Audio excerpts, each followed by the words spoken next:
ॐ नमो भगवते वासुदेवाय।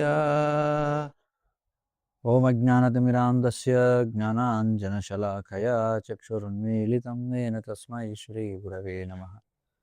श्रीचैतन्यमनोभीष्टं स्थापितं येन भूतले स्वयं रूपकदा मह्यं ददाति स्वपदान्तिकं वन्देऽहं श्रीगुरो श्रीयुतपदकमलं श्रीगुरून् वैष्णवांश्च श्रीरूपं साग्रजातं सहगणरघुनाथान्वितं तं सजीवं साद्वैतं सावधूतं परिजनसहितं कृष्णचैतन्यदेवं श्रीराधा कृष्णपादान् सहगणललिता श्रीविशाखान्वितांश्च हे कृष्ण करुणा सिन्धो दीनबन्धो जगत्पते गोपेश गोपिकान्त राधा कान्त नमोऽस्तुते तप्तकाञ्चन गौराङ्गी राधे वृन्दावनेश्वरि वृषभानुसुते देवी प्रणमामि हरिप्रिये वाञ्छाकल्पतरुभ्यश्च कृपा सिन्धुभ्य एव च पतितानां पावनेभ्यो वैष्णवेभ्यो नमो नमः।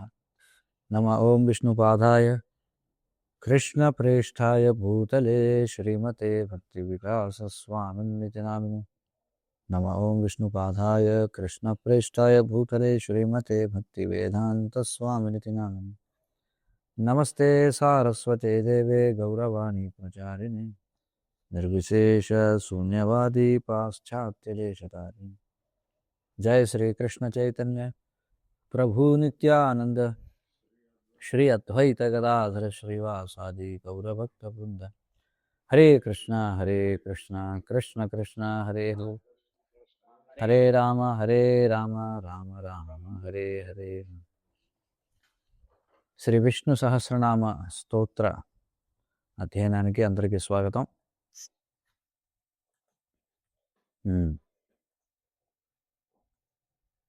ఇప్పటి వరకు మనం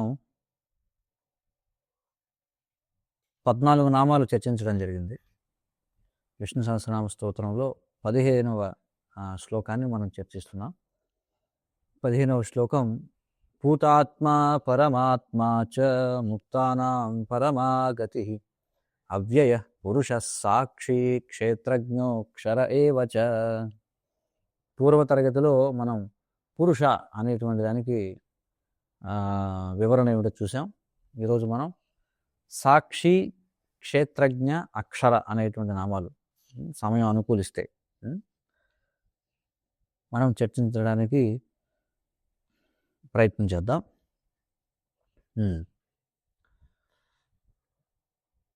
కాబట్టి విష్ణు సహస్రనామంలోని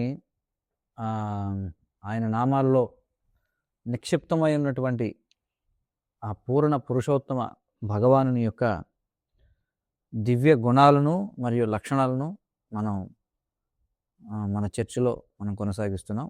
కాబట్టి సాక్షి అనేటువంటి నామాన్ని మనం చర్చిద్దాం. అయితే ఇక్కడ భగవంతుడు పేరు లేని వాడి యొక్క పేర్లు అన్నమాట ఇవన్నీ. అర్థమవుతుంది కదా? అంటే పేరు లేని వారి యొక్క నామాలుగా చెప్పుకోవచ్చు. పేరు లేని వారి నామాలు అంటే ఎలా చెప్తున్నాం మనం? ఆయనకి పేరు లేకపోవడం అంటే ఏమిటి? పేరు లేకపోవడం అంటే ఆయనకి చాలా నామాలు ఉన్నాయని అర్థం అనమాట. ఇప్పుడు ఉదాహరణకి ఎవరికైనా ఎన్నో రకాలుగా ఉందని చెప్పినప్పుడు ఆ పేరు అడిగితే ఏం చెప్తామండి అంటారు ఒక్కోసారి. అంతే కదా? అంతే కదా. ఒకసారి ఏమిటంటే బాగా ఎక్కువ అయిపోయాయి అనుకోండి ఏదన్నా. ఇప్పుడు ఎలాగంటే విందు కార్యక్రమానికి వెళ్ళాం. విందు కార్యక్రమానికి వెళితే ఒక 60 రకాలు పెట్టారు అనుకుందాం. ఎవరు అడుగుతారు, ఏమిటి ఎన్ని రకాలు పెట్టారు, ఏం చెప్తామండి దాని గురించి? ఒకటి ఏమిటి, ఏం చెప్తామని చెప్పండి అని చెప్పంటాడు. అంటే ఎప్పుడైనా చెప్పాల్సింది ఎంతో ఉన్నప్పుడు ఏమీ చెప్పలేని స్థితి అన్నమాట. చూడండి. కాబట్టి ఆయన పేరు ఏంటంటే ఏం చెప్తాం, ఏం పెట్టారంటే ఏం చెప్తామండి విందుకు వెళ్ళినప్పుడు అన్నట్టుగా ఉంటుంది అనమాట. కాబట్టి ఆయనకి చాలా నామాలు ఉన్నాయని అర్థం అనమాట. ఒక పేరు అని అన్నాం అనుకోండి, అది కేవలం ఒకే ఒక నామాన్ని సూచిస్తుంది. కానీ ఇక్కడ అనేకమైనటువంటి నామాలు అనమాట. చాలా చాలా నామాలు, అనేకమైనటువంటి నామాలు ఉన్నాయి. కాబట్టి ఈరోజు మనం చర్చించబోయే మొదటి నామం ఏంటంటే సాక్షి అనేటువంటిది. సాక్షి అంటే అక్షరాల మనం దాన్ని అనువాదం చేసుకోవాలంటే అక్ష అంటే అక్షములు అంటే ఏమిటి? కళ్ళు. అక్షి అంటే కళ్ళు ఉన్నవాడు అని అర్థం. సాక్షి అంటే కళ్ళు ఉన్నవాడు అని అర్థం. అంటే గమనించేవాడు అని అర్థం అనమాట. పదం మనం కూడా తరచుగా వాడుతుంటాం కదా ఈ నామాన్ని, సాక్షి అనేటువంటిది. దీనికి ఎవరు సాక్షి అని చెప్పి అంటుంటాం.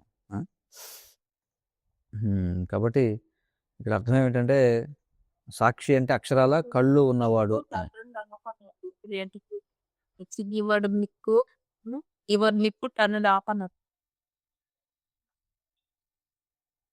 ఓకే.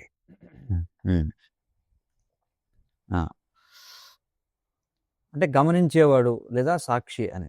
భారతదేశంలో నేటికి కూడా మనం చూస్తే ఈ చట్టపరమైనటువంటి విషయాల్లో ఇది చాలా సాధారణమైనటువంటి పదం కదా. దాదాపుగా భారతదేశం అంతా కూడా ఈ పదం వాడతాం. తెలుగులో అయితే ఖచ్చితంగా అదే పదం వాడతాం. సాక్షిని ప్రవేశపెట్టండి అంటారు కదా, సాక్షి అని అంటారు. అంటే ఎవరైనా ఒక విషయాన్ని చూసి దాని గురించి పూర్తిగా తెలిసి ఉండడం. ఎందుకంటే మనం ఎన్నో విషయాలను చూస్తుంటాం కానీ వాటిని పూర్తిగా గమనించమా. ఉదాహరణకి ఇప్పుడు మీ దృష్టిని అటువైపు తిప్పేంత వరకు మీరంతా మీ వెనకాల గోడ మీద ఏం జరుగుతుందని మీరు చూడరు కదా. ఇదండి కదా, ఎందుకంటే మీ దృష్టి అంతా కూడా ఎటు ఉంది, ఇప్పుడు నేను మాట్లాడుతున్నాను కాబట్టి నా వైపు చూస్తున్నారు, అంతేగాని మీ వెనకాల గోడ గురించి మీకు తెలియదు. కాబట్టి సాక్షి అంటే ఒక విషయాన్ని చూసి దానిని మనసులో స్పష్టంగా నమోదు చేసుకుని తాను చూసిన దాన్ని ఇతరులకు తిరిగి చెప్పడానికి లేదా వివరించడానికి నమ్మదగిన వ్యక్తి అని అర్థం అన్నమాట. నిర్వచనం సాక్షి అంటే ఏమిటి? ఒక విషయాన్ని చూసి మనస్సులో స్పష్టంగా నమోదు చేసుకొని తాను ఏదైతే చూసాడో దాన్ని ఇతరులకు తిరిగి చెప్పడానికి లేదా వివరించడానికి నమ్మదగినటువంటి వ్యక్తి, అతడిని సాక్షి అని చెప్పి అంటారు. సాధారణంగా సాక్షిని చెప్పడం అంటే కళ్ళతో చూడడం అని అర్థం. అయితే మిగతా ఇంద్రియాల ద్వారా గ్రహించే సాక్ష్యాలు కూడా ఉంటాయి. అంటే కేవలం కళ్ళతో చూసిందే సాక్ష్యం కాదని, మిగతా ఇంద్రియాలతో గ్రహించిన కూడా సాక్ష్యమే. ఉదాహరణకు శ్రీల ప్రభుపాదులు ఒకసారి బ్రిటిష్ వాళ్ళు భారతదేశాన్ని పరిపాలన చేస్తున్న సమయంలో జరిగిన ఒక ఉదంతం చెప్పారనమాట. ఒక కోర్టులో జరిగిన కేసు గురించి చెప్పారు ఆయన. అక్కడ ఏమిటంటే ఒక బ్రిటిష్ ఆఫీసర్ ఒక అతను ఇతరులని అవమానించాడని చెప్పి ఒక ఆరోపణ వచ్చింది, కేసు. అంటే మనం ఏమంటాం, పరువు నష్టం దావా అంటారు కదా. అతను మమ్మల్ని అవమానించాడండి అని చెప్పి ఏదో ఒక ఆరోపణ, ఆ వ్యాజ్యం అంటారు దాన్ని, ఆ వ్యాజ్యం, కేసు అంటే వ్యాజ్యం, అది జరుగుతుంది న్యాయస్థానంలో. మరి ఆ విధంగా వ్యక్తి ఆ మాట అన్నాడా లేదా, ఆ విధంగా అవమానకరంగా మాట్లాడా లేదా అనే దానికి ఒక సాక్షిని పిలిచారు. ఆ సాక్షి ఎవరంటే ఒక బ్రాహ్మణుడు అనమాట. అతడు ఏమన్నాడంటే కోర్టులో, అయ్యా అతను మాట్లాడిన భాష నాకు అర్థం కాలేదు, ఇంగ్లీష్లో ఏదో అన్నాడు మొత్తానికి, ఆ ఇంగ్లీష్ భాష నాకు రాదు, అతను మాట్లాడినటువంటి భాష నాకు అర్థం కాదు. కానీ అతడు ఇలా అన్నాడని చెబుతూ ఏం చేశాడంటే ఆ బ్రిటిష్ వాడు ఏదైతే భాష మాట్లాడాడో ఉన్నది ఉన్నట్టుగా చెప్పాడు కోర్టులో. అర్థం తెలియదు కానీ అతను నోటి వెంట ఈ శబ్దం నేను విన్నాను, ఆ శబ్దం ఇది అని చెప్పాడు. అంటే వాటి అర్థం ఏమిటో నాకు తెలియకపోయినా అతడు ఉన్నటువంటి జ్ఞాపక శక్తి వల్ల ఆ ధ్వనిని అతడు గుర్తుంచుకోగలిగాడు. అంటే దాన్ని అసాధారణమైనటువంటి జ్ఞాపక శక్తి అనాలి మనం, అంతే కదా. కానీ ఇక్కడ మనం చూస్తే కృష్ణుడు ప్రతి ఒక్క దానిని పూర్తిగా గమనిస్తాడు, అర్థాన్ని అంతరార్థాన్ని కూడా. కాబట్టి కృష్ణుడు ప్రతిదానికి సాక్షి అనమాట. అంటే చూడడం ద్వారా, వినడం ద్వారా, రుచి చూడడం ద్వారా ఆయన అన్నిటినీ గమనిస్తాడు. ఉదాహరణకు మనం ఒక వంటకాన్ని రుచి చూసేంత వరకు అది రుచిగా ఉందో లేదో మనం నిజంగా చెప్పలేం, అదవుతుంది కదా. అంటే రుచి చూడకుండా చెప్పేదంతా కూడా కేవలం పుస్తక జ్ఞానమే అవుతుంది అనమాట, థియరిటికల్ నాలెడ్జ్, అంతే కదా. అంటే దేన్నైనా సరే అనుభవించకుండా, ఇప్పుడు మనం అనేకమైనటువంటివి, ఇప్పుడు నేను కూడా చెప్తున్నాను ప్రవచనాల్లో, కానీ అవన్నీ నేను అనుభవించానా వాస్తవానికి? అనుభవ జ్ఞానం ఉండి ఉండకపోవచ్చు కదా, మనకు అనుభవం లేకపోయినా కొన్ని విషయాలు చెప్తాం మనం. కానీ అనుభవించకుండా చెప్పేదంతా కూడా పుస్తక జ్ఞానమే అవుతుంది, అది థియరిటికల్ నాలెడ్జే అవుతుంది. ఆ? కొన్నిసార్లు మనం ఒక వంటకాన్ని చూసి ఇది చూడడానికి చాలా రుచిగా అనిపిస్తుంది అంటాం. కానీ దాన్ని రుచి చూసిన తర్వాత అది ఒక తీపి వంటకం అయ్యుండి అందులో చక్కెర బదులు ఉప్పు వేస్తే ఎలా ఉంటుంది? కాబట్టి చూడడానికి రుచిగా అనిపించినా తినడానికి రుచిగా ఉండదు. అందువల్ల సాక్షి అంటే ఒక సంఘటనను లేదా వస్తువును ఇంద్రియాల ద్వారా నేరుగా అనుభవపూర్వకంగా తెలుసుకోవడం అని అర్థం. వాస్తవంగా సాక్షి అంటే ఇప్పుడు ఇందాక బ్రాహ్మణుడు ఏమన్నాడు, ఆ భాష ఏమిటో నాకు తెలియదు, కానీ అతని నోట్లోంచి ఏదో వచ్చింది మాట, యూ బ్లడీ ఇండియన్ ఈడిట్ అని ఏదో అని ఉండొచ్చు, దాని అర్థం ఏమిటో తెలియదు అతనికి. కానీ ఇక్కడ వాస్తవంగా సాక్షి అంటే ఇక్కడ ఏమంటున్నారంటే కేవలం కళ్ళతో మాత్రమే చూడడం కాదు, అన్ని ఇంద్రియాల ద్వారా దాని గురించి తెలిసినవాడు అని చెప్పి. అది ఎవరు అలా తెలుసుకోగలిగినవాడు? ఎవరు? కృష్ణుడు మాత్రమే. మనం కేవలం ఒకదాన్నే తెలుసుకోగలం, కానీ కృష్ణుడు ఒక సంఘటన గురించినటువంటి మనకి 3 డైమెన్షన్స్ అంటాం. ఎన్ని డైమెన్షన్స్ ఉన్నాయి? 4th డైమెన్షన్ కూడా అంటుంటారు కదా. అన్ని డైమెన్షన్స్లోనూ దాని గురించి తెలిసిన ఏకైక వ్యక్తి ఎవరు అంటే కృష్ణుడు అన్నమాట. కాబట్టి కృష్ణుడు ప్రతిదాన్ని కనీసం 2 కోణాల నుంచి చూస్తాడు. ఆయన ప్రతిదాన్ని చూస్తాడు. సాధారణంగా ఒక సాక్షి ఏం చేస్తాడంటే ప్రతిదాన్ని బయట నుండి చూస్తాడు అంతే. మరి మన చూసే శక్తి ఏదైతే ఉందో అది చాలా పరిమితమైనటువంటిది, మనకుండే శక్తి. కానీ కృష్ణుడు ప్రతిదానికి బయట ఉన్నప్పటికీ కూడా ఆయనే అందరినీ గమనించే పర్యవేక్షకుడు. ఇప్పుడు సాక్షి ఏం చెప్తాడు, ఏమండి పలానావాడు ఆ మాట అన్నాడండి అంటాడు, కానీ ఏ ఉద్దేశంతో అన్నాడో అది ఎవరికి తెలుసు? వీడికి తెలుసా? అది ఎవరికి తెలుస్తుంది? అది కృష్ణుడికే తెలియదు. అర్థమవుతుంది కదా. కాబట్టి సాధారణంగా ఏమిటంటే దేవుడు ఎక్కడో పైన ఉంటాడని, కింద ఏం జరుగుతుందో ఆయనకు ఎలా కనిపిస్తుందని మనం అనుకోవచ్చు. కానీ భగవంతుడి కరుణ వల్ల భగవంతుడి సంగతి పక్కన పెట్టండి, ఆయన ఎక్కడో పైన ఉంటాడు, కింద ఏం జరుగుతుంది ఎలా తెలుస్తుంది అని అనుకోవచ్చు మనం. కానీ భగవంతుడి సంగతి పక్కన పెడితే ఆయన సృష్టించినటువంటి సృష్టిలో కొన్ని జీవులకి మన ఊహకు అందనటువంటి అద్భుతమైనటువంటి దృష్టి ఉండడం మనం గమనించవచ్చు అన్నమాట. ఉదాహరణకి మనకి ఆకాశంలో ఎగురుతున్న ఒక డేగలు ఎగురుతుంటాయి ఆకాశంలో. అవి అంత ఎత్తున ఎగురుతుంటాయి, కానీ కింద పొలంలో ప్రాకుతున్న ఒక చిన్న ఎలుక కనిపిస్తుంది వాటికి. వెంటనే కిందకు వచ్చి దాన్ని పట్టుకుంటుంది అనమాట. గ్రద్దలు కూడా చూడండి, మనం చూస్తుంటాం కదా, ఎక్కడో ఎగురుతుంటాయి. పూర్వం రాబందులు ఉండేవి. రాబందులు ఎక్కడో ఎన్నో అది 1 కిలోమీటర్కి పైన ఎగిరేది అనమాట. చూడండి, అంత దూరం నుంచి అది చిన్న ఎలక దాని కొలుగులోకి వెళ్ళడం చూసి వచ్చి పట్టుకునేది అనమాట. అంటే సాధారణ జీవులకి అది సాధ్యమైతే మరి భగవంతుడికి సాధ్యం కదా చెప్పండి. లేదా మరొక ఉదాహరణ చూడాలంటే ఈ అమెరికన్ మిలిటరీ వాళ్ళు అంతరిక్షంలోకి కొన్ని ఉపగ్రహాలు పంపించారట. దాని గురించిన వార్తలు వచ్చేది అందులో. అవి ఎలాంటి ఉపగ్రహాలు అంటే అందులో ఉన్నటువంటి ఆప్టిక్ సెన్సార్లు ఏవైతే ఉన్నాయో లేదా ఇంకేవేవో పరికరాలు ఉండొచ్చు మొత్తానికి, అవి ఎంతటి సామర్థ్యం కలవంటే అంతరిక్షం నుండి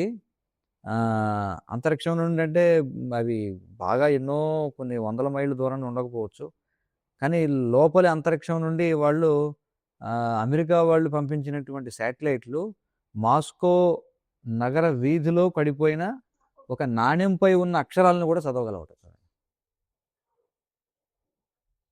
చూడండి ఎంత శక్తివంతమైనటువంటిదో, మన ఊహకు అందనటువంటి విషయం అనమాట.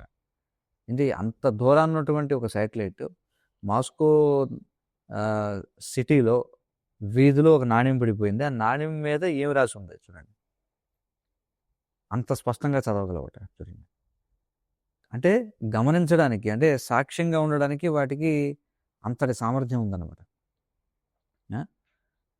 మరి ఒక యంత్రమే అలాంటి పని చేయగలిగినప్పుడు మరి కృష్ణుడు ఖచ్చితంగా ప్రతి ఒక్కదానిని చూడగలడు. ఇవన్నీ భౌతిక ఉదాహరణలు మనం చూస్తున్నాం. ఒక డేగ ఉదాహరణ చూసాం, అలాగే అమెరికన్ శాటిలైట్ ఉదాహరణ చూసాం. మరి అలాంటప్పుడు భగవంతుడు ఖచ్చితంగా ప్రతిదాన్ని చూడగలడు కదా వాటితో పోలిస్తే. ఇందాక మనం చెప్పుకున్నట్టుగా అంటే మనం సాక్షిగా ఉండొచ్చు, అంటే మనం ఏదో ఒక భవనాన్ని చూడొచ్చు అంతే. దాని గురించి అంత ఎక్కువగా మనం ఆలోచించలేం. కానీ కృష్ణుడు ప్రతిదానిని సంపూర్ణంగా గమనిస్తాడనమాట. ఇది చాలా ముఖ్యమైన వ్యత్యాసం మనం అర్థం చేసుకోవాల్సింది. అంటే సాధారణ మనుషులమైన మనం కేవలం ఒక కోణంలోనే చూడగలం దేన్నైనా. కానీ భగవంతుడు దాన్ని అన్ని కోణాల నుండి చూడగలడు అనమాట. అది నిజంగా సాక్షి అంటే అర్థం. ఎందుకంటే ఆయనకి అపరిమితమైనటువంటి ఆయనకి భగవంతుడికి పరిమితమైన అవగాహన ఉండదు ఆయనకి. ఆయనకి అపరిమితమైన అవగాహన ఉండదు. అంటే ఆయన దేనిని చూసినా సరే పూర్తి స్పృహతో చూస్తాడనమాట. మొత్తం స్కాన్ చేసేయగలడు. మనం కేవలం బయట వేషమే చూడగలం. కానీ మనసులో ఏముందో చూడగలమా మనం? ఎవరి మనసులో ఏం నడుస్తుంది అనేది నా మనసులో ఏముందో మీకు తెలియదు, మీ మనసులో ఏముందో నాకు తెలియదు. కానీ కృష్ణుడు అంతా చూస్తాడు. మనం బయట నుంచి చూస్తాం, కానీ ఆయన లోపల నుంచి కూడా చూస్తాడు. అంటే అంతర్యామిగా మన లోపల కొలువై ఉండేవాడిగా ఆయన ప్రతిదానిని లోపల నుంచి గమనిస్తాడు. ఇప్పుడు కోర్టు కేసులో ఒక సాక్షి పలానా వ్యక్తి పనిచేశాడని చెప్పొచ్చు. కానీ కోర్టు లేదా కోర్టుల్లోని సభ్యులు ఆ పని చేయడంలో ఆ వ్యక్తి అసలు ఉద్దేశం ఏమిటనే దాన్ని కూడా పరిగణలోకి తీసుకోవాలి. అక్కడ ఈ వాదనలు జరుగుతుంటాయి కదా. న్యాయవాది వాదన చేసినప్పుడు ఏమంటాడు? ఒకడేమంటాడంటే యువతల వాడు అవును అతడు ఈ మాట అన్నాడు అంటాడు. యువతల వాడు ఏమంటాడు? అవును ఆ మాట అన్నాడు, కానీ ఏ ఉద్దేశంతో అన్నాడో తెలుసా మీకు అని దాని గురించి డిస్కస్ చేస్తారు. అతను ఏ ఉద్దేశంతో అన్నాడంటే అవతల వాడు కూడా ఏదో అన్నాడు, అందుకే వీడు అలా అన్నాడు అని. ఈ విధంగా వాదించుకుంటారు. అందుకే న్యాయవాదులు అని చెప్పి అంటారు. న్యాయాన్యాయాలను వాదించుకుంటుంటారు అనమాట. కాబట్టి కోర్టులో ఎప్పుడైతే వాళ్ళు ఏం పరిగణిస్తారంటే ఏ ఉద్దేశంతో పని చేశాడనే దాన్ని పరిగణిస్తారు. ముఖ్యంగా చర్చించేది అదే అక్కడ కోర్టులో. అందుకే కోర్టు కేసును నిర్ణయించడంలో తరచుగా ఒక ముఖ్యమైన అంశం ఏమిటంటే motive. What is the motive? ఉద్దేశం ఏమిటని చెప్పి. కానీ కృష్ణుడు దాన్ని కూడా చూస్తాడు. అంతర్యామిగా ఆయనకు ప్రతి ఒక్కరి మనసులోని ఉద్దేశం ఏమిటో తెలుసు. కాబట్టి కృష్ణుడు అన్ని కోణాల నుంచి చూస్తాడనమాట. ఆయనే చూసే శక్తిని ఇచ్చేవాడు. అందరికీ చూసే శక్తిని ఎవరు ఇస్తున్నారు? ఆయనే ఇస్తున్నాడు. జీవుడు ఏ శరీరంలో అయితే ఉన్నాడో ఆ శరీరంలో ఆయన జీవుడితో పాటే నివసిస్తాడు. జీవి ఏ శరీరంలో ఉన్నా ఆయనతో పాటుగా భగవంతుడు కూడా జీవిస్తాడు. మరి కృష్ణుని యొక్క కరుణ వల్లే జీవుడు దేన్నైనా చూడగలుగుతాడు, తాకగలుగుతాడు, రుచి చూడగలుగుతాడు, వాసన చూడగలుగుతాడు, అనుభవించగలుగుతాడు. అంటే మన ఇంద్రియాలు మనం పనిచేస్తున్నాయంటే, మనం చూడగలుగుతున్నామంటే, వాసన చూడగలుగుతున్నామంటే, రుచి చూడగలుగుతున్నామంటే, వినగలుగుతున్నామంటే, తాకగలుగుతున్నామంటే, నడవగలుగుతున్నామంటే, ఇదంతా కూడా ఎందువల్ల జరుగుతుందంటే మనతో పాటుగా ఇదే శరీరంలో ఉన్నటువంటి అంతర్యామి పరమాత్మ వల్ల ఇవన్నీ కూడా జరుగుతున్నాయి అన్నమాట. కాబట్టి కృష్ణుడికి జీవుని యొక్క ఇంద్రియ గ్రహణ శక్తి ఏమిటో తెలుసు. కృష్ణుడికి మన ఇంద్రియాలకి ఎంత గ్రహించే శక్తి ఉందో ఆయనకి తెలుసు. అలాగే మన యొక్క ఉద్దేశాలు ఏమిటో కూడా ఆయనకి బాగా తెలుసు. అలాగే మన యొక్క ఆశ గురించి కూడా తెలుసు ఆయనకి. మన ఉద్దేశాలు, మన ఆశలు, మన గ్రహణ శక్తి అన్నీ తెలుసు అనమాట. పూర్తిగా తెలుసు అన్నిటి గురించి. కాబట్టి అందుకని కృష్ణుడు కేవలం ప్రతిదాన్ని చూడడమే కాకుండా ఇతరులు ఎలా చూస్తున్నారో కూడా ఆయన చూస్తాడనమాట. అంటే ఇప్పుడు ఈ వ్యక్తిలో ఉన్నాడు, ఈ వ్యక్తిని ఇతరులు ఎలా చూస్తున్నారు అది కూడా కృష్ణుడికి తెలుసు. చూడండి, అర్థవుతుంది కదా. ఇప్పుడు నేను ఉదాహరణకి మీ వెనకాల ఉన్నటువంటి బ్యాక్గ్రౌండ్ నేను చూస్తున్నాను, మరి నేను దాన్ని ఎలా చూస్తున్నానో కూడా కృష్ణుడు గమనిస్తున్నాడు. కృష్ణుడికి తెలియదంటే ఏం లేదనమాట. కాబట్టి ఒక విధంగా చెప్పాలంటే ఆయన పరమసాక్షి అని చెప్పుకోవాలన్నమాట. పరమసాక్షి అంటే సూపర్ విట్నెస్ అని చెప్పి అంటాం. అవుతుంది కదా. అంటే ఇప్పుడు మీరు నన్ను చూస్తున్నారు, నేను మిమ్మల్ని చూస్తున్నా, వెనుకున్నటువంటి గోడను చూస్తున్నాను. కానీ కృష్ణుడు ఆ గోడని, నన్ను, మిమ్మల్ని కూడా చూస్తున్నాడు. సమస్తాన్ని చూస్తున్నాడు ఆయన. కాబట్టి ఆయన పరమసాక్షి. దీని గురించి ప్రభుపాదుల వారు ఒక కథను గుర్తు చేసుకుంటారనమాట. ఆయన ఒక పాఠశాలలో చదువుకున్నప్పుడు, అప్పట్లో అంతా బ్రిటిష్ వాళ్ళే కదా, కలకత్తాలో స్కూల్ ఉంది కదా, అందరూ వెళ్తుంటారు. ఇప్పుడు అది ఒక యాత్రాస్థలం అనమాట. ఆ స్కూల్ దగ్గరికి వెళ్ళి అందరికీ చూపిస్తారు. ప్రభుపాదుల వారు ఈ స్కూల్లో చదువుకున్నారు, ఈ కాలేజీలో చదువుకున్నారు అని చెప్తారు. అయితే ఒక క్రైస్తవ ఉపాధ్యాయుడు పునర్జన్మ గురించిన అవగాహనని ఖండించాలని అనుకున్నాడట. బ్రిటిష్ వాళ్ళు కదా, వాళ్ళు ఏమిటంటే క్రైస్తవ మత స్థాపన చేయాలని. అందుకని ఆ ఉపాధ్యాయుడు ఏమన్నాడంటే, పునర్జన్మ సిద్ధాంతం ప్రకారం మనం మన మునుపటి కర్మలను బట్టి రకరకాల శరీరాలను పొందుతాం, కానీ దానికి న్యాయమూర్తి ఎవరు, దానికి సాక్షి ఎవరు? అదంతా ఇప్పుడు గతంలో ముగిసిపోయింది కదా అని చెప్పి అడిగాడు. అయితే అప్పుడు అందరూ పిల్లలు కదా, పిల్లలు ఏం చెప్తారు? కానీ దానికి సమాధానం శ్రీల ప్రభుపాదుల వారు చాలా సంవత్సరాల తర్వాత తన శిష్యులకి ఆయన బాల్యంలో జరిగిన ఈ ఉదంతాన్ని గుర్తు చేసుకుంటూ ఆయన ఏమని వివరిస్తారంటే, విష్ణువు లేదా పరమాత్ముడే కర్మలకు సాక్షి, ఆయనే న్యాయమూర్తి. నేను ఇలా ఎందుకున్నాను, మీరు ఇలా ఎందుకున్నారు, మీరు మీరులాగా ఎందుకున్నారు, నేనులాగా ఎందుకున్నాను, మరొక వ్యక్తి ఆ విధంగా ఎందుకున్నాడు అంటే కృష్ణుడు ఉన్నాడు కాబట్టి. అంతే కదా. అయితే అందరూ పెద్దవాళ్ళు అయిపోవచ్చు కదా, అందరూ గొప్పవాళ్ళు ఎందుకు అవ్వట్లేదు? ఎవరెవరు ఏ స్థాయిలో ఉన్నారో వారు ఆ స్థాయిలో ఎందుకున్నారంటే కృష్ణుడు కూడా ఉన్నాడు కాబట్టి. ఆయన నిర్ణయిస్తారు ఎవడు పైకి వెళ్ళాలి, ఎవడు వెళ్ళకూడదు ఏమిటని చెప్పి. కాబట్టి ఎవరూ అమాయకులు కాదు. మనకు తెలియకపోవచ్చు మనం పూర్వం ఏం చేశాము, కానీ కృష్ణుడికి తెలుసు మనం ఏం చేశాం. కాబట్టి ఈ సాక్షి అనే నామం ఇంతకుముందు మనం చెప్పుకున్న పరమాత్మ అనే పదంతో ముడిపడి ఉందన్నమాట. ఇదే శ్లోకంలో వచ్చినాయి కదా, మనం చూసాం. పూతాత్మ పరమాత్మాచ ముక్తానాం పరమాగతి అవ్యయ పురుష సాక్షి క్షేత్రజ్ఞోక్షర ఏవచ. కాబట్టి ఇదే మంత్రంలో, ఇదే శ్లోకంలో మనకి ఈ పరమాత్మ అనేటువంటి పదం కూడా వచ్చింది. కాబట్టి రెండు ఒకదానికి ఒకటి సంబంధం ఉన్నటువంటి పదాలు రెండు కూడా.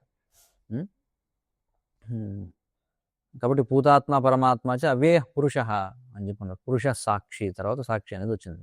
కాబట్టి అందుచేత ఇది పరమాత్మకు సంబంధించినటువంటి నామం సాక్షి అనేటువంటిది. అలాగే మనకి విష్ణు సహస్రనామంలో తర్వాత కేశవ, నరసింహ, వపు ఇలాంటి నామాలు కూడా వస్తాయన్నమాట.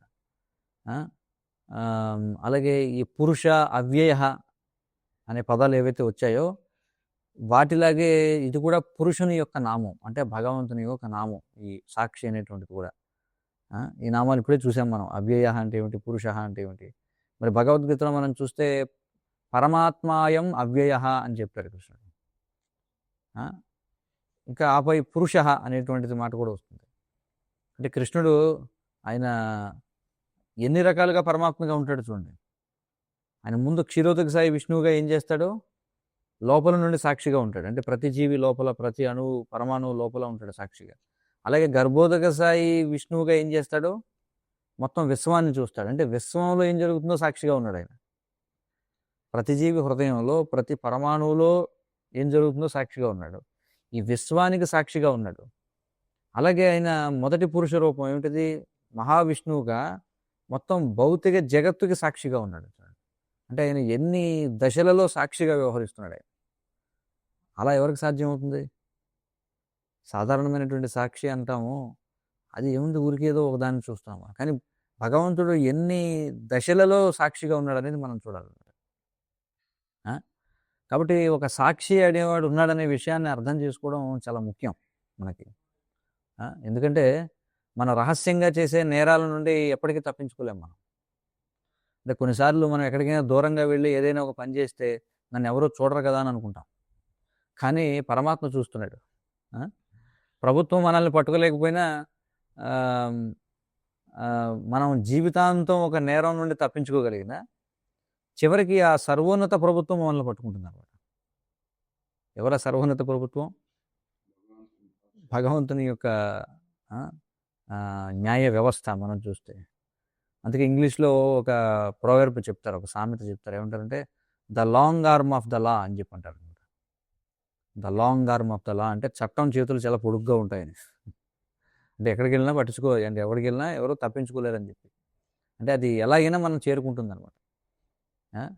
ఒకవేళ ఆ చట్టం చేతులు మనల్ని చేరుకోకపోయినా, అంటే ఏదైతే the long arm of the law అన్నారు, చట్టం ఎవరిని వదలదని చెప్పి, కానీ చట్టం నుంచి తప్పించుకున్నా కూడా, అంటే చట్టం చేతులు మనల్ని చేరుకోలేకపోయినా కృష్ణుడికి అంతకంటే పొడవైన చేతులు ఉన్నాయి. అందరికంటే పొడవైన చేతులు ఆయనవే. కాబట్టి ఆయన మనల్ని పట్టుకుంటాడు. నిజానికి ఆయన నేరుగా కాకుండా సాక్షులుగా వ్యవహరించే తన ప్రతినిధుల ద్వారా పట్టుకుంటాడు.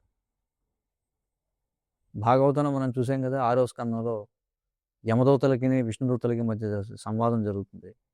ఎందుకంటే అక్కడ వాళ్ళు చెప్తారు, ఒక వ్యక్తి చేసేటువంటి పాపపుణ్యాలకి ఎంతమంది సాక్షులు అని అడుగుతారు కదా. విష్ణుదూతలు అడిగినప్పుడు వాళ్ళు చెప్తారు, ఏమంటారంటే మనం చేసే ప్రతి పనిని కూడా రకరకాల దేవతలు గమనిస్తూ ఉంటారు. ఎందుకంటే దేవతలందరూ ఇక్కడే ఉన్నారు, అన్ని చోట్ల ఉన్నారు వాళ్ళు. అంటే ప్రతి చోట భూమి ఉంది, నీరు ఉంది, అగ్ని ఉంది, వాయువు ఉంది, ఆకాశం ఇవన్నీ ఉన్నాయి.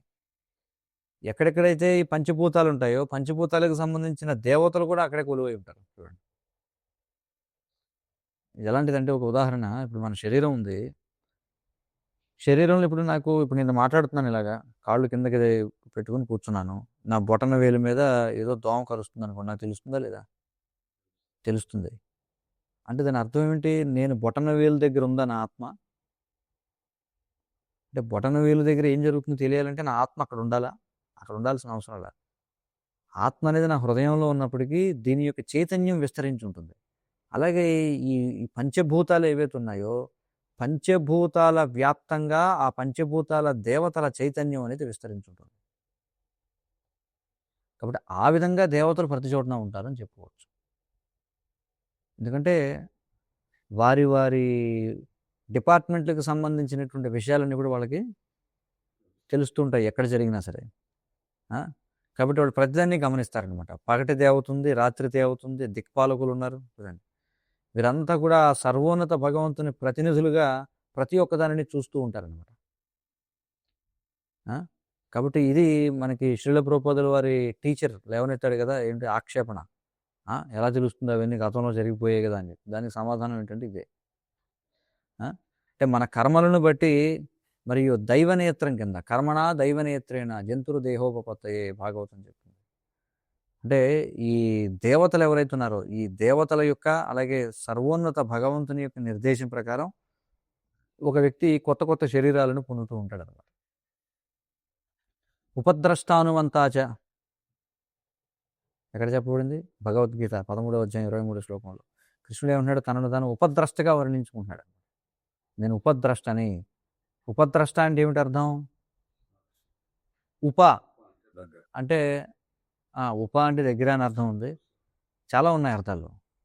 ఉప అంటే రెండో వాడని కూడా. ఉప ముఖ్యమంత్రి అంటాం, ఉపాధ్యక్షుడు అంటాం, అంటే రెండో వాడు, సెకండ్ కేటగిరీ అనమాట. అర్థమైంది కదా? వైస్ అని చెప్పంటాం, వైస్ ప్రెసిడెంట్ లేకపోతే ఇలా చెప్తాం కదా ప్రతిదానికి.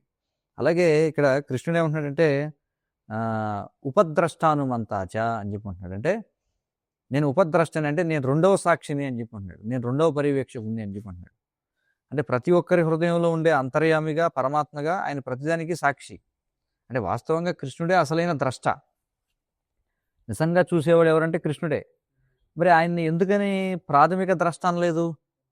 ఎందుకని ఉపద్రష్ట అన్నాడు? ఆయన అర్థవుతుంది కదా, ఆయన ప్రాథమిక ద్రష్ట అనలేదు, ఉపద్రష్ట అని చెప్పన్నాడు. మరి జీవుణ్ణి ఎందుకని ద్వితీయ ద్రష్ట అనలేదు?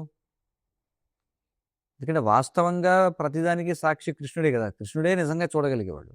మరి అలాంటప్పుడు ఆయనని ద్రష్ట అని జీవుణ్ణేమో ఉపద్రష్ట అనకుండా ఆయన ఎందుకని ఉపద్రష్ట అన్నారు? ఎందుకంటే జీవులు ఏం చూస్తున్నారో చూడడంలో కృష్ణుడికి పెద్దగా ఆసక్తి ఉండదు కాబట్టి.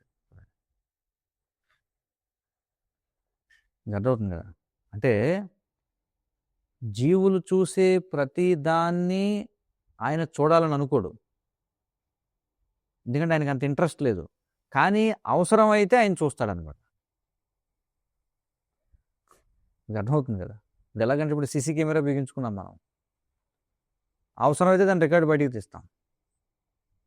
అంటే ఇప్పుడు కృష్ణుడు మనం చూసే ప్రతిదీ కూడా ఆయన చూస్తున్నాడా అంటే ఆయన పనిగట్టుకుని చూడాల్సిన అక్కర్లా, పనిగట్టుకుని చూడాల్సిన అవసరం లేదు.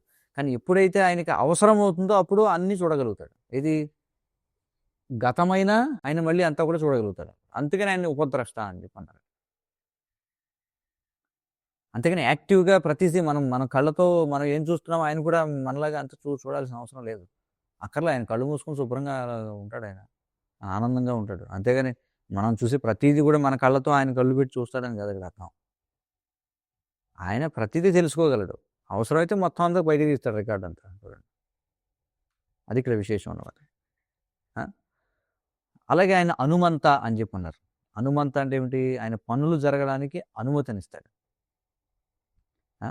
అంటే ఆయన కొన్ని పనులు జరగడానికి అంగీకరిస్తాడు, కానీ ఆయన అందులో పాలు పంచుకోడు. మళ్ళీ అనుమతిస్తాడు కానీ ఆయన మాత్రం అందులో పాలు పంచుకోడు.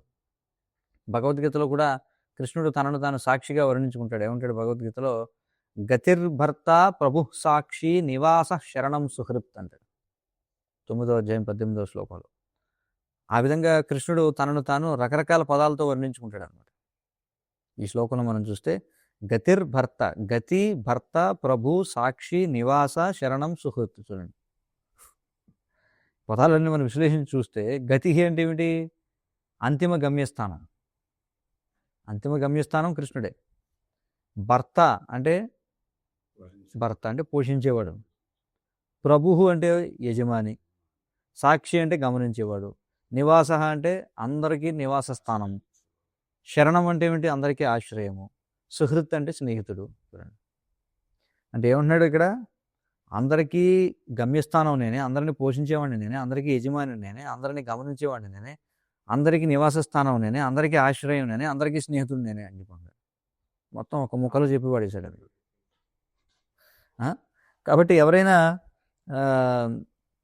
ఇప్పుడు సాధారణంగా ఏంటంటే, ఎవరైనా ఇప్పుడు మనల్ని ఎవరైనా ఎల్లప్పుడూ గమనిస్తూ ఉన్నారనే ఆలోచన వచ్చిందనుకోండి, మనం కొంచెం కంగారు పడవచ్చు. అంటే మనం ఇప్పుడు కూడా సూపర్విజన్లో ఉన్నామని అనుకుంటే.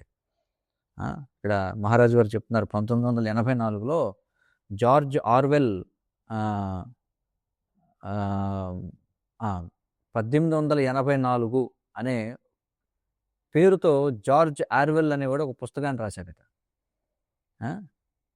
అయితే అప్పుడు అతను రాసినటువంటి ఆ పుస్తకంలో రాసిన ఒక ఇంగ్లీషు పదం ఏదైతే ఉందో అది ఇంగ్లీష్ భాషలో ఒక భాగం అయిపోయింది అనమాట. ఆయన సృష్టించాడు, అతను రాసినటువంటి పుస్తకం కోసం పదాన్ని సృష్టించాడు, కానీ ఇంగ్లీష్ భాషలో అది ఒక భాగం అయిపోయింది. ఏంటంటే బిగ్ బ్రదర్ అని చెప్పి చూడండి చెప్తారు కదా, big brother is always watching you. అంటే ఎవరిని ఉద్దేశించి?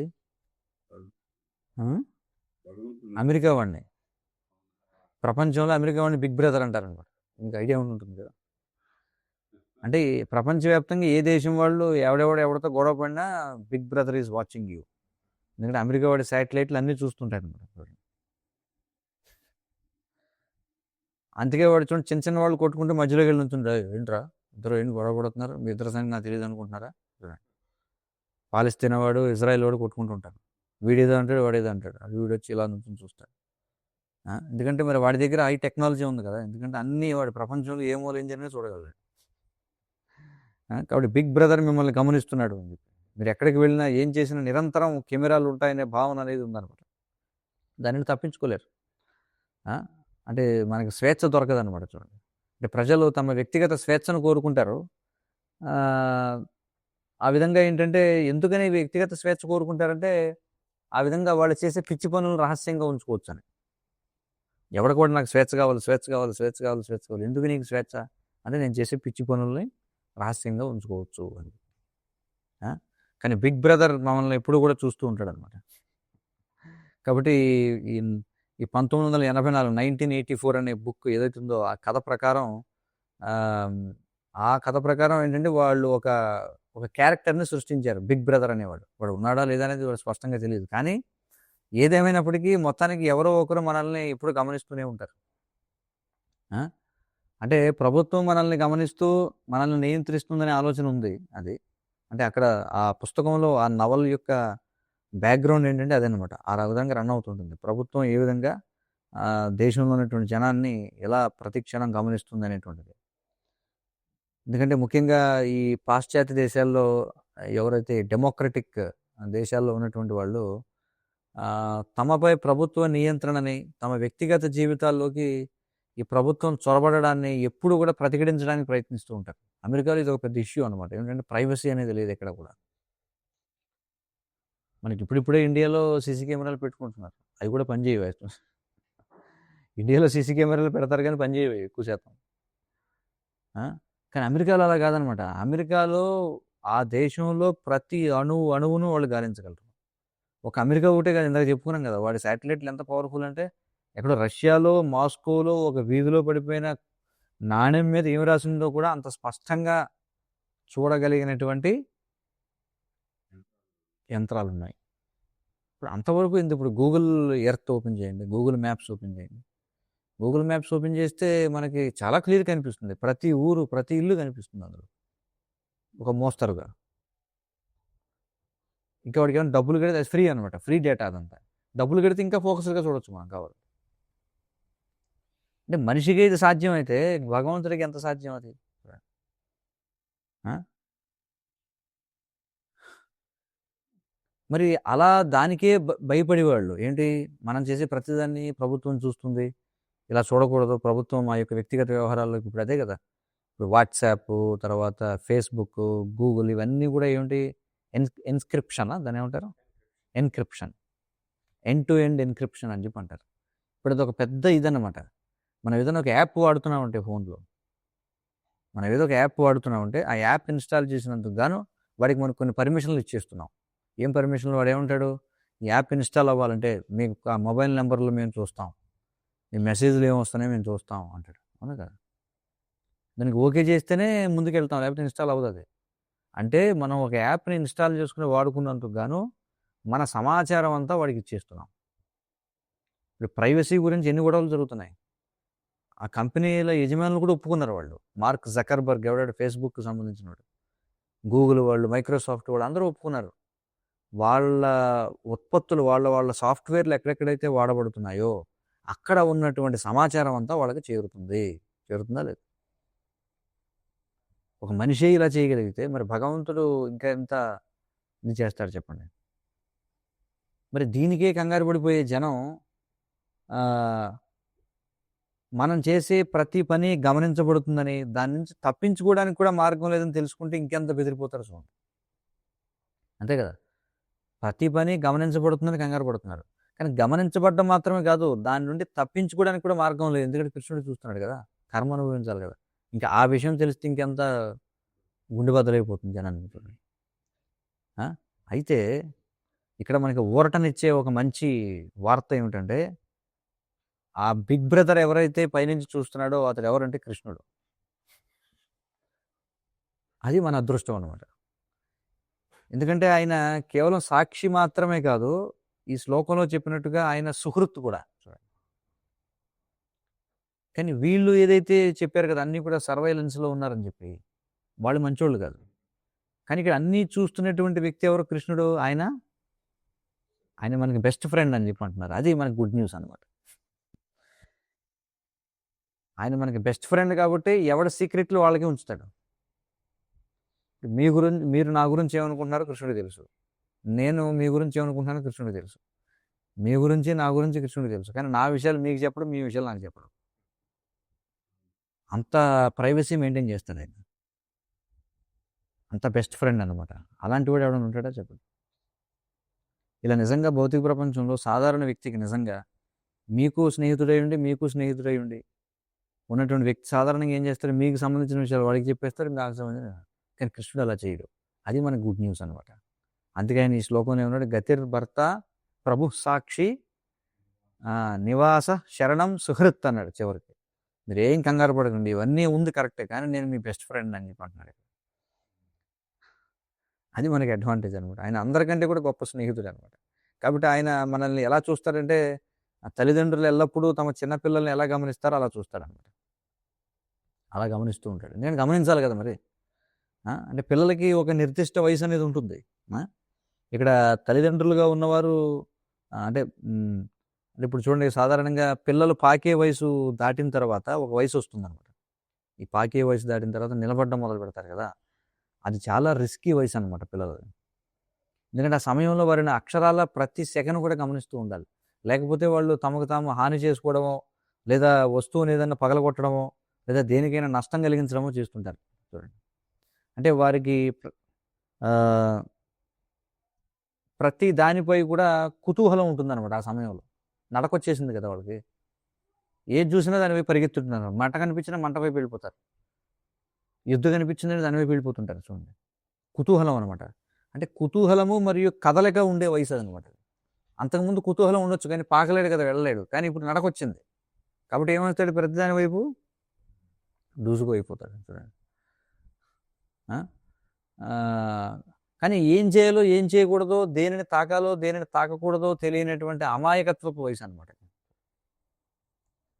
అందువలన వాళ్ళని ఎప్పుడు కూడా గమనిస్తూ ఉండాలి. అందుకే పూర్వం ఉమ్మడి కుటుంబాల్లో తల్లులంతా కలిసి పనిచేసేవారు అనమాట. ఎవరో ఒక్కరే చూసుకోవాల్సిన అవసరం ఉండేది కదా. ఎక్కువ మంది ఉండేవారు కదా ఆడవాళ్ళు ఇంట్లో. కాబట్టి ఆ విధంగా పిల్లవాడిని ఎవరో ఒకళ్ళు గమనిస్తూ ఉండేవారు. పిన్నో, పెద్దమ్మో, అత్తయ్యో, వదినో, అక్కో ఎవరో ఒకళ్ళు గమనిస్తూ ఉండేవారు.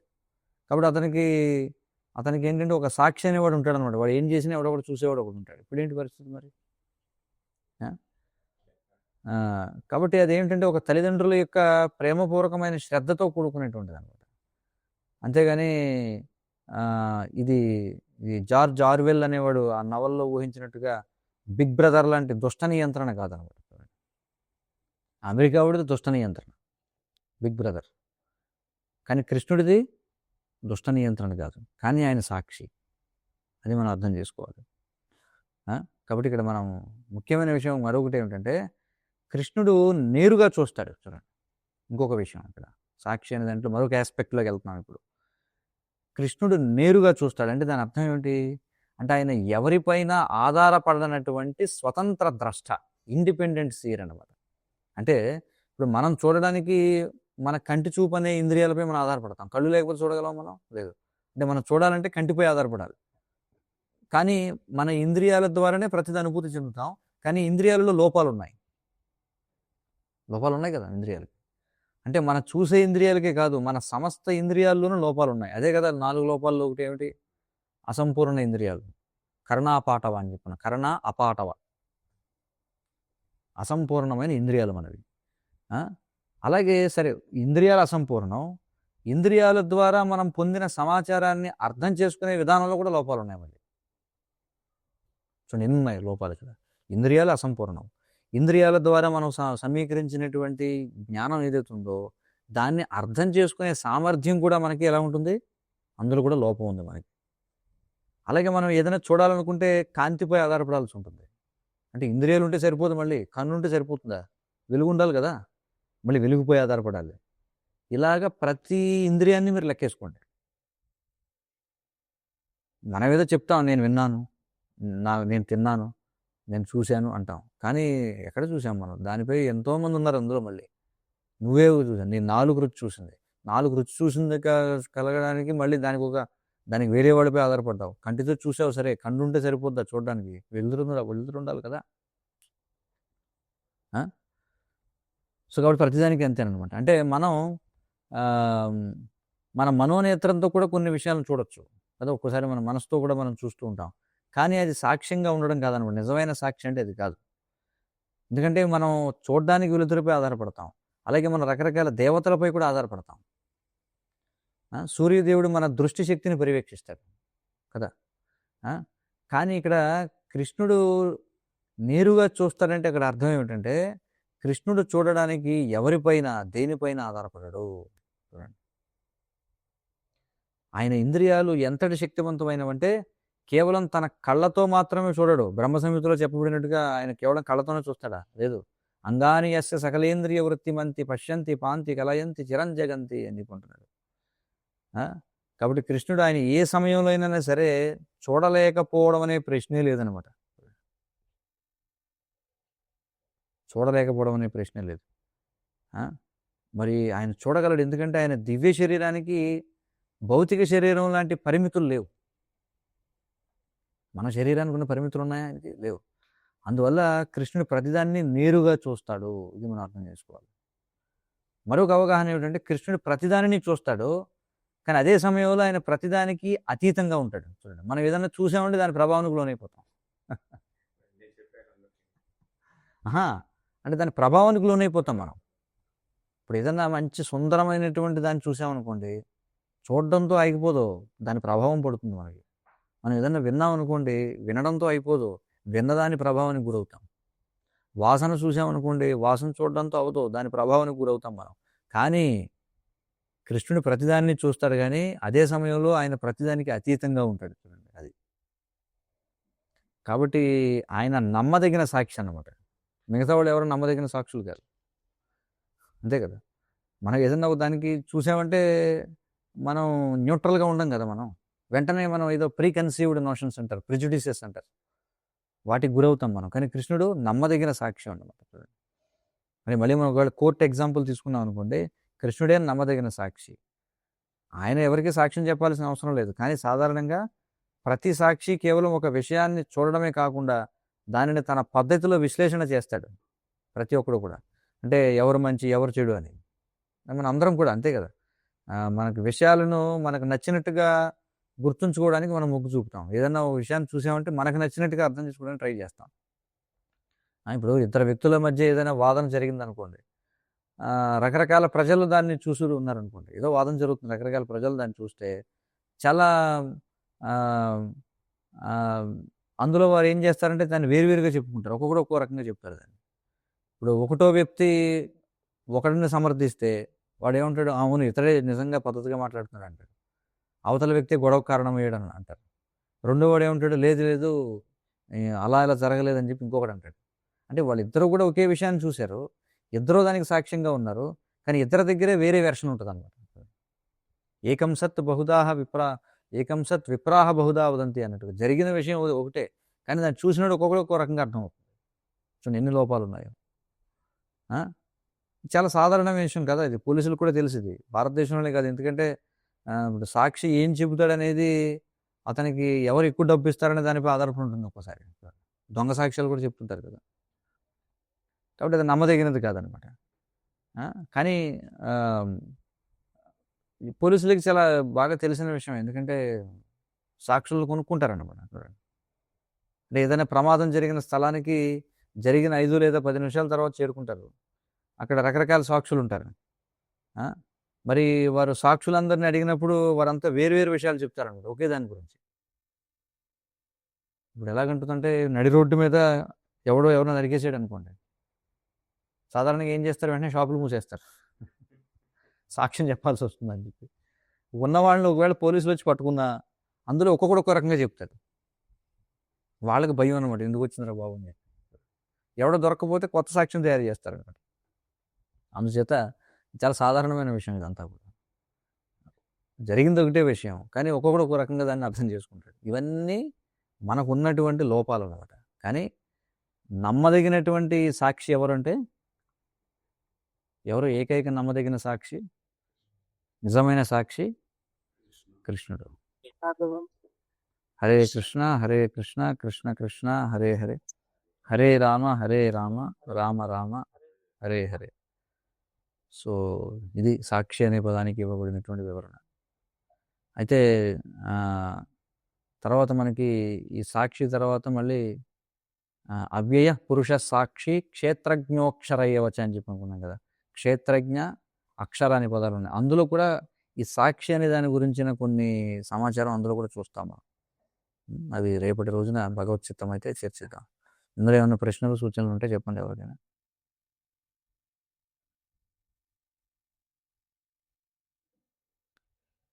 హరే కృష్ణ. శ్రీ ప్రశ్న ఉంది ఎవరికైనా? ఓకే. శ్రీ విష్ణు సహస్రనామ స్తోత్రం की जय. परम पूज्य भक्ति विकास स्वामी महाराज की जय. जगत गुरु श्रील प्रभुपाद की जय. वांछा कल्पतरुभ्यश्च कृपा सिंधुभ्यो पतितानां पावनेभ्यो वैष्णवेभ्यो नमो नमः.